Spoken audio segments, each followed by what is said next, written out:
are plotting to attack churches to kill Christians, and ISIS mass murdering other Christians. It is a fact. Christians are being targeted. The question, though, is will any world leader step up, lead the world, and stop these savages? Former Congressman Alan West joins us. Good evening, sir. Good evening, Greta. First of all, do you agree that Christians are under attack? Well, absolutely. The facts speak for itself. And you forget that this past weekend that you had some African Christians who were praying in a dinghy that in the Mediterranean as it started to sink. And of course, the Muslims that were on there said, we don't pray to God, we pray to Allah. And they threw them off into the sea and they drowned them.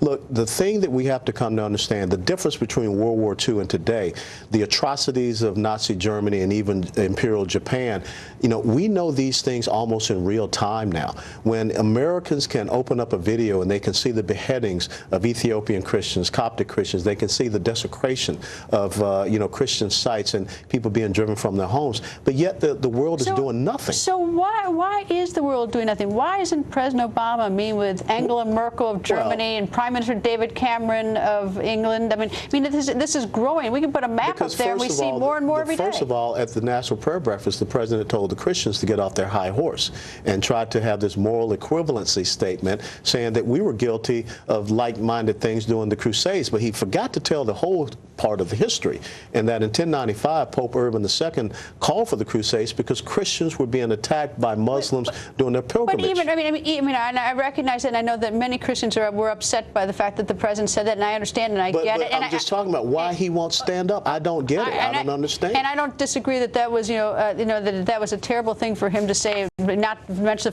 because there's a huge time gap we're talking about right now. But why aren't the world leaders getting together and doing something about this? Because there's a recalcitrance, there's a reticence. We are constantly being told that we must be tolerant, we must not offend anyone, when yet you continue to see an enemy that has been the historic history enemy of Christians since about 628 AD, and they continue on this march, and we won't stand up to them. But what will it take? I mean, every single day I wake up and it's either a video that Catherine Herridge is talking about Christians being beheaded or shot, or just every single day. I mean, aren't they appalled? I mean, wouldn't you think that someone would want to sort of stand up and show the leadership? It will take leaders that are not into political correctness. It will take leaders that have the courage and the resolve to first and foremost say that we do have something that is based upon religion. We do have something that is, heinous and barbaric and savage, and it must be stopped. I think the only way that's even going to happen is if Christians around the world and others who cannot stand this atrocity